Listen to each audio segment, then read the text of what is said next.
was $5.14 million. The attendance was 17,628, sold out.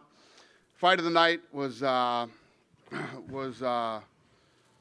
Eric Anders and Andre Oliveira won performance of the night. Obviously, a lot. You still in here? Yeah. You got it, kid. You won the $50,000. Yeah. Yeah, you. Yeah! Congrats. And Steve Ersick, that kid came in, fought a top 10 guy.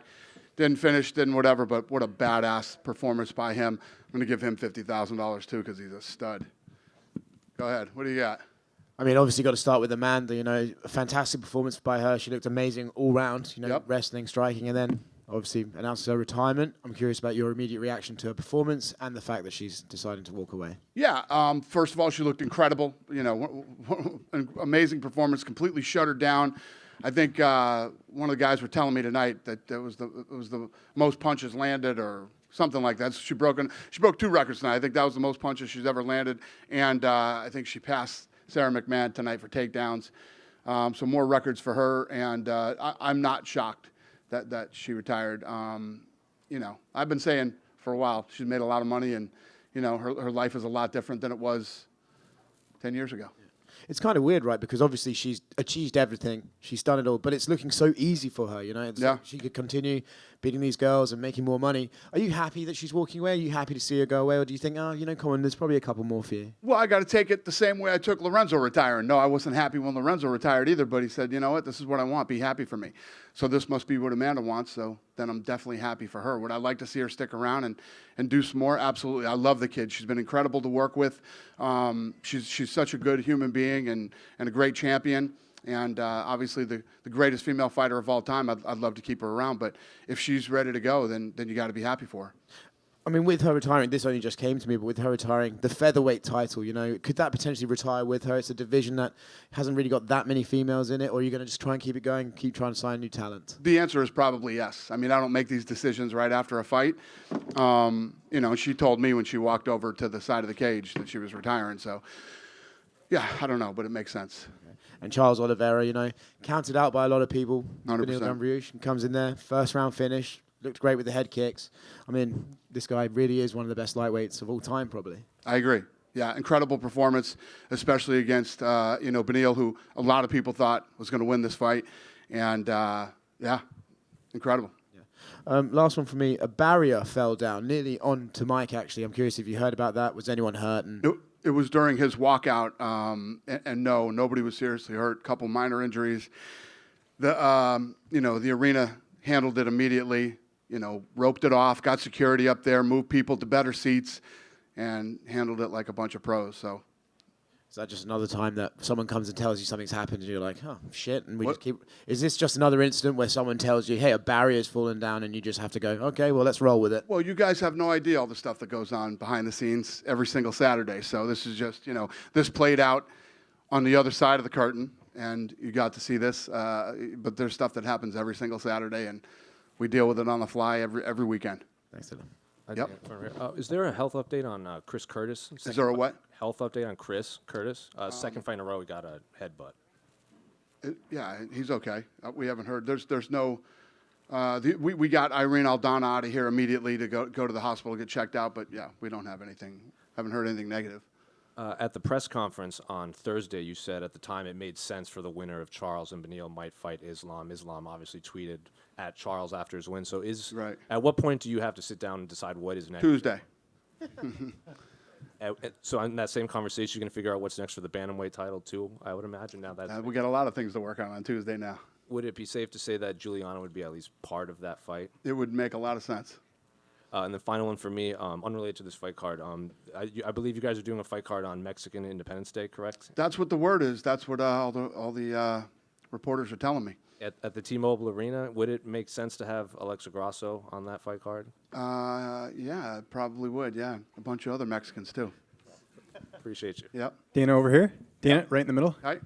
Looked like it was a great event tonight, just with everything that unfolded. And you guys have been back to Vancouver now twice in a row as far as Canadian cards go. Do you see this as sort of an annual destination just with the reception? And, I mean, you heard the pop for Charles tonight, who's not even Canadian. You must be pretty encouraged by that. I agree. It's like we were in Brazil. I mean, from the first time he walked out at the press conference to tonight, obviously loved. Yeah, and listen, I love Vancouver. Vancouver's awesome, but this is Canada. This is what it's like everywhere we go in Canada. Canada has been a very good, place for us to go. This country's been very good to us since the beginning. And yeah, we're going to move around, but Vancouver's always going to be a destination. This arena treats us well. The city's been great. The people in Canada are the best. I mean, there's not a lot of negative things you can say about coming to Canada. We did a $5.14 million gate, sold out 17,628. I mean, it just cha-ching, cha-ching, cha-ching. I mean, everything about this country is awesome. What about Mike Malott? He really stole the show this week, in my opinion, with his interviews. He did a lot of media. He was sort of thriving under it, and he goes out there and gets, an A-plus performance, finishing. Yeah, being Canadian didn't hurt either. Well, that too. That brings me to my next question. Do you see Mike as someone that you'll use going forward to put on these Canadian cards? Because it seems like the fans really connect with them. Listen, you can come on to the Contender Series, and that's a big step up. You have to perform that night, right then, right there. You have to show us what you got. It's another whole different level when you come into your home country, you're on the main card. You have to go in and deliver. He absolutely, positively showed us who he is tonight. And the answer to your question is yes. This kid's for real. And just last one for me. I know it was down between Vancouver and Calgary. Is Calgary a place you're going to revisit, or do you see yourself going somewhere else? We're going to go everywhere. But the place that makes. Go ahead. I was just going to say Toronto. I mean, a lot of the fighters that were on this card are from Ontario. Do you see Toronto as a possible destination just with everything that's going on? You said yes, so I'm taking it. Yes, sir. That's where we should go next. All right. Thank you, Dana. Yep. Dana, just to circle back to Amanda, obviously a legendary career. Do you have, any favorite memory, maybe a favorite fight of hers that you enjoyed, or maybe a behind-the-scenes anecdote you can share? Not really. It's just every time I've ever dealt with her, she's one of the greatest human beings ever. I like her very much, not only as a fighter, but as a human being and as a friend. Her and I have had a very good relationship her entire time here. I'm happy for her, and I'm happy for her family. And, without sounding condescending, I'm very proud of her and what she's accomplished. Yeah. Do you feel like this is one of those retirements that's going to stick? What? Like, do you think? Oh, yeah. Oh, she definitely, yeah. Listen, everybody spins every fucking thing I say. So, I kind of felt this. She's made a very good living. She's got a lot of money. She's going to be good. And I think you asked me, it was like, you said something like, why now when she looked so good and whatever. She looked great and she came out and performed, but I think it's all the things before you get here tonight, you know what I mean, that you have to go through and that you have to do that has made her decide to retire, in my opinion. But she'll be out here in a few minutes. You can ask her, what the hell do I know? Right. And going back to Charles as well, first fighter to reach 20 finishes in the UFC, which is just a remarkable accomplishment. Like, can you maybe put into context how phenomenal that is, and just to have a guy who's been doing this for almost 13 years in the UFC at this level, 2 weight classes, and just accomplishing all he has? Yeah, and if you look at how that guy turned his career around, from like 2016 to today, he's a completely different fighter. What he has accomplished in the last however many years it's been is unbelievable. What is it, like 7-8 years? I mean, it's amazing what he's done, and he looked like a world beater tonight. And I'm excited for him and Islam to fight again. So that's what you're leaning towards? No, I mean, I'm just saying it's the thing that makes sense. I'll tell you on Tuesday. But yeah, I mean, let's not play games. That fight makes sense. That's the fight that should happen, and I'm excited to see it again. How much of Islam's input do you take into that? I know you and Mick and Hunter and Sean will get in a room and talk about it, but he said, I think yesterday to Daniel Cormier when they did an interview, like he wants to fight a fresh opponent, the idea of doing another rematch right now. If he tells you that and says maybe look at Gaethje and Poirier or something like that, do you take that into consideration? There's a lot of things that go into consideration for the next fight. I mean, I'm sitting here talking to you about him right now. I don't even know what's wrong with him. He's in medicals. I don't know where he's at. I don't know what he's got planned over the summer. The list goes on and on of things that factor into how fights are made. So, but I'm just telling you right here, right now, that, it's a fight I'd like to see again.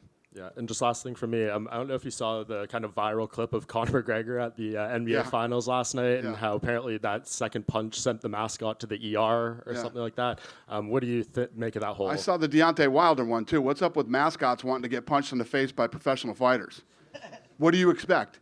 You want to get punched? I mean, what are those mascot things made out of? Unless you're like the Golden Knights mascot, I wouldn't be. I don't even know what the hell he wears, but I'm assuming it's a metal helmet. I wouldn't have professional fighters punching me in the face if I was a mascot. And doesn't seem like the brightest thing in the world. Actually, just last thing. Speaking of the Golden Knights, obviously you have deep ties in Vegas. If they're able to get this last win and win the Stanley Cup, what do you think that kind of? It's so huge for the city. For people that don't live in Vegas and don't understand. It's huge in Vegas, huge. It's almost like Canada, man. I mean, as big as hockey is here, that's how big the team is in Vegas. So it's obviously incredible for the city, and yeah, it's great. I'm happy for him. Dana, obviously 5 Canadian fighters winning on the card, a bunch of them big underdogs too, seemingly. Just thoughts on all of them kind of rising. Like, what was it about this show that they kind of seem to ride this wave and feed off each other? I felt like, and I don't know if you guys felt it, I don't know how long you guys have been in town, some of you are from here, but there was a good buzz and energy this whole week here. The press conference was awesome, the weigh-ins were awesome, and then, obviously the energy tonight. And, Canada has always been a place where there's been tons of talented fighters. We went through a little bit of a drought there after GSP, but Canada is back on the rise, so everybody showed up and performed tonight. And what do you think a show like this does in terms of further fostering talent that's up and coming here? Yeah, it's what I've said since day one. When you go in and you put on a live event, there's this explosion of, people start to train, people start to, these young kids start doing mixed martial arts. And, it happened a long time ago. And a lot of these kids that you're seeing today have been training for years. But the business goes like this when it comes to talent in different markets. It'll be hot when we had nobody from Mexico. We almost had 4 champions at the same time tonight. So, just the way that it rolled. When we first went to Australia, we had Elvis Sinisic. Now, some of the greatest talent in the world is coming out of Australia. So. And then just last about Charles, the crowd's going nuts for him all week. What is it about him that resonates with so many people? I mean, like you say, a Brazilian in Canada, and he's getting a crazy pop. Well, it's like we were just talking about. If you look what the guy has done since 2016, he's completely turned his career around. He's one of the nicest human beings in the world. He's fun to watch fight. He finishes. He goes for, if he'll stand and bang with you, or he'll go to the ground and try to submit you. He's a fun guy to watch, and he's a great person. So why not like him? Dana, just one over here to your left. Yep. Thrilling night for Charles Oliveira means a very disappointing night for Beneil Dariush. He had said over the week that he had been assured a title shot if he wins. What sort of role do you see him playing in the lightweight division coming off of this loss? I don't know. He just lost. I have no idea. This is one of those things for him. He's been waiting for this opportunity. He's got to go home, get with his team, get with his family. There's a lot that plays out on his side on what he wants to do next and where his head's at. And then we'll figure that out. But I don't even talk about that stuff the night of the fight. The guy just lost probably the most heartbreaking loss in his entire career. So he's got a lot of stuff he needs to deal with mentally, emotionally, and whatever else. Thank you. Yep. Dana, right here in the middle. Just a couple quick ones. August 5th, there's been talk of a Nashville card. Is that official? What'd you say? August 5th, there was talk of a Nashville card. Is that official? Did we announce that? Don't think you have yet. Probably not official yet then. And Justin Gaethje did an interview recently where he talked about the BMF title, and he said, that's the promotion kind of throwing us a bone. They treat that like a title, and he talked about perks, maybe pay-per-view points.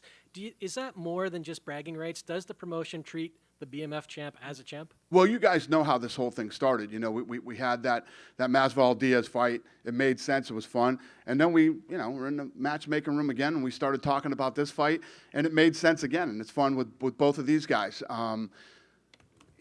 So we did it. Thank you. Yeah. What do you want me to? What's the question for me? Are there he's pay-per-view asking points and stuff like that involved Without in going it? into specifics, I know you can't talk contracts or anything, but Well, I could. I just don't want to. but are there perks beyond just bragging rights? Listen, they're a main event on a pay-per-view card, and I'm sure they're both going to do very well. Fair yeah. enough. Thank you. Dana, right here. Yep. There's been a recent resurgence in Irish mixed martial arts with Conor on The Ultimate Fighter, Ian Gary breaking into the welterweight rankings, and outside of the UFC, we've got multiple world champions as well. Yep. When is the right time for you to come back to Ireland? It seems like a real good time right now. That's a great question.